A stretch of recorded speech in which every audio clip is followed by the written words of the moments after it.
Hello everyone, Vulcan here to talk a bit about how I think this volume will move forward, primarily from the perspective of Team Ranger. Now with QROW and TYRIAN about to have what I anticipate will be one of the most epic fights in the entire series, things are going down real hard, and without a doubt they're going to get a lot messier than they already are. I'll also be touching a bit on how I think things are going to proceed with the rest of Team RWBY, especially Blake, given that the Assassin's Creed bros appear to be in cahoots with Adam, and they're obviously about to tell him that she's there in Menagerie. Now, I apologize in advance if you're gonna hear a dog barking in the background because right now I'm in Italy and obviously I have a dog named Cosmo. You'll be seeing a bit of him in some of my videos later on this week. But if you hear dog barking in the background, you know where that's coming from, so I do apologize in advance. So, as we saw in the latest episode, QROW has stepped into the fight against TYRIAN in order to protect Team Ranger. Previously, I predicted that Raven would be the one to fight them, but later came to consider that TYRIAN would be the one to approach them first when he showed up in front of Super Hot Chickness asking for information on Team Ranger. Now, how she came to know where they went is beyond me, considering that they were staying at a completely different lodging, but let's just roll with it. Now, I previously thought TYRIAN had already tracked them, but also realized that QROW was watching them as well, and was therefore biding his time until the right opportunity to attack Team Ranger and snatch Ruby. That would have been when Raven would attack Team Ranger, spurring QROW to intervene and defend his niece. Whether or not it would have been Raven or TYRIAN to engage Ranger first, I was right in the fact that QROW would intervene in some manner. At present, we also don't know anything about Raven's whereabouts, whether or not she's been following QROW or she is following QROW right now, or has been about her business. Chances are that she's been tailing him until recently and then decided to take off on her own now that she's had her talk with her brother to rejoin her bandit clan and continue to do her thing. With Raven's location unknown, there's no telling whether or not my prediction that she'll attack Team Ranger now will come true. Regardless, her interference is looking less likely at this point, though I still think that she will be coming after Team Ranger at some point, possibly in the near future, because I doubt that the Lettergate thing about Raven attacking Juniper amounted to nothing at this point. That is probably going to happen, just not in the way that someone thought. Now, as far as QROW is concerned, there are some people who are speculating that he'll die trying to defend Ranger as they make their escape. There's a number of reasons for this. To begin with, there's talk that it will be difficult for Rooster Teeth to keep on Vic as the voice of QROW, considering how much he probably costs. Secondly, it makes no sense for Team Ranger to have a secret protector that they know about. And why would it be a secret anymore at that point? It was, after all, thanks to QROW that Ranger has had a journey that was relatively free of unexpected encounters with dangerous Grimm. Lastly, I think it's too soon to have TYRIAN die, considering that he's only now making a proper entrance, and I would say a really good one at that. Putting an end to him now would be anticlimactic at the very least, and it will make it very difficult for us to take any other threat seriously when QROW can just step in and take care of things. Now, I completely agree with the last point. It would make a lot of sense to make us think TYRIAN is a legitimate threat to the team by having him match QROW blow for blow and possibly even defeat him. It would give us a sense that Team Ranger is in constant danger throughout their journey and have us biting your teeth worried about what sort of danger they will encounter next. Only next time QROW won't be there to help them. That being said, I don't think QROW has to die. The apparent purpose of TYRIAN now is to put QROW out of the picture, but this could be done by having TYRIAN deviate him and lose track of Ranger so that he can't protect them anymore, and have QROW reappear maybe sometime much later in the future, potentially when the members of Team Ranger have grown stronger both as fighters and as characters. So, given this much, what I expect to happen in the next episode is that QROW and TYRIAN will have an epic battle to trump all epic battles, which will allow Ranger to escape, of course. Rooster Teeth will then make it look as though QROW's fate from that point on will remain a mystery. Later down the line, I find it likely as well that TYRIAN will once again encounter Ranger, which will make us further worried not only about Ranger, considering how well they handled themselves against them last time, which is to say that they were completely stomped, but also make us worried about what happened to QROW. TYRIAN's reappearance will serve the intention of making it seem like QROW has perished, although that may not actually be the case. After all, such a thing isn't unprecedented. Cinder does appear to truly believe Ozpin is dead when he actually isn't. Although Salem seems to have figured out that Ozpin is still alive, after all, she may know something about Ozpin that the rest of us don't, including Cinder. Likewise, TYRIAN may come to believe that QROW is dead after something happens wherein TYRIAN briefly loses sight of QROW after dealing him a heavy blow, and QROW escapes after transforming into a bird. After all, there's no telling whether or not TYRIAN knows that QROW is a shapeshifter, And his initial reaction to his appearance suggests that he doesn't actually know who he is. So if he doesn't know who he is, how would he know what his semblance is, or that he can transform into a bird in the first place? Whether or not that is QROW's semblance is another discussion, which I may or may not be covering in a separate video, but for now, let's just continue with this.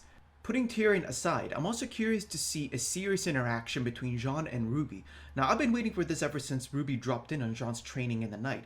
Both of them are struggling with the loss of Pyrrha to one extent or the other. Where Ruby is apparently trying to shut away her memories of what happened to Pyrrha, Jaune is instead trying to face them head on by having a recording of her playing every night in order to train.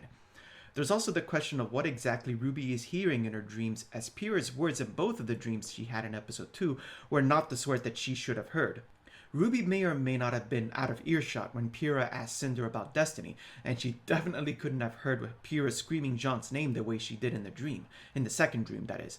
Jaune and Ruby talking about the nightly training and the dreams is something that needs to happen so that they can help each other come to terms with the loss of a friend, and a lover in Jaune's case. Yes, I believe in Arcos. Fight me in real life.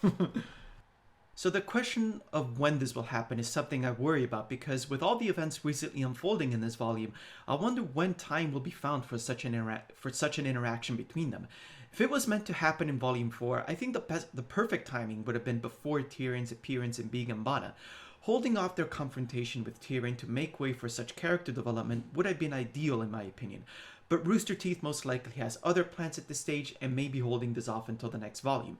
Either way, I promise you that I will be holding on to this until it's shown in the series, because to me this is really important. This character development for Ruby needs to happen because she has had virtually no development ever since the series started, so it has to happen. And with regards to Ruby's dreams and what she's hearing in them, there's a lot of speculation surrounding this. It may be a sign that Pyrrha is in fact still alive and trying to get in touch with Jaune through Ruby. Ruby's second dream did seem like Pyrrha was worried about Jaune and the fact that he was heartbroken from losing her. It could also be that Pyrrha is in fact dead, but because of the way she died, part of her spirit may have latched onto Ruby. This is one thing in particular that I want to point out. When Pyrrha was undergoing the transfer of the maiden powers from Amber to herself, there was a question of what would happen to Pyrrha and whether or not Amber's consciousness, or part of it anyways, would end up latching onto Pyrrha.